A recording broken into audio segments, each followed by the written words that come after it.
मौका दें और देखें कि ये नशा छोड़ते हैं कि नहीं छोड़ते। सारे ही ख़ानदान हैं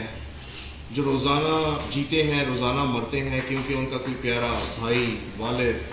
बहन, बेटी, दामाद नशे की लत में आकर पूरे। सियालकोट पुलिस का पुलिस तहफ़्फ़ुज़ मरकज़ के फोरम से नशे के आदी ज़िंदगी से बेजार अफराद की ज़िंदगियाँ बदलने का सफ़र जारी। मज़ीद 11 अफराद को ज़िंदगी की तरफ लौटा दिया।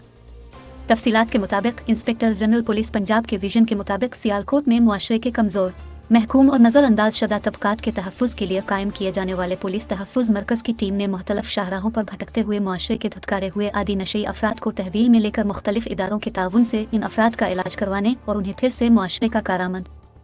फ़र्द बनाने का बीड़ा उठा रखा है, जिसके तहत 427 अफराद को फर्स्ट एड जबकि 33 अफराद का मुकम्मल इलाज करवाया जा चुका है। इस सिलसिले में आज बहाली सेंटर फातिमा लाइफ केयर अस्पताल पर इलाज मुकम्मल होने के बाद वापस आने वाले 11 अफराद के एजाज़ में DPO सियालकोट मोहम्मद हसन इकबाल की सरबराही में कॉन्फ्रेंस रूम पुलिस लाइन्स में एक शानदार तकरीब का इनेकाद किया गया, जिसमें नशे की लत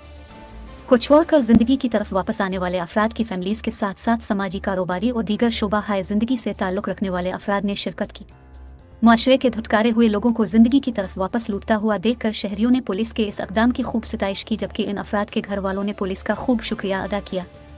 इस मौके पर DPO सियालकोट मोहम्मद हसन इकबाल ने कहा कि नशा एक लानत है, जिसकी वजह से कई नौजवान अपनी ज़िंदगियां बर्बाद कर चुके हैं। सियालकोट पुलिस ने मुआशरे के नासूर मुनशियात फरोशों के खिलाफ करीक डाउन जारी कर रखा है, ताहम इसके साथ साथ ज़िल्लत और रुसवाई में गिरे हुए नशे के आदी अफराद को दोबारा ज़िंदगी की तरफ लूटा कर मुआशरे का कारआमद फ़र्द बनाना है।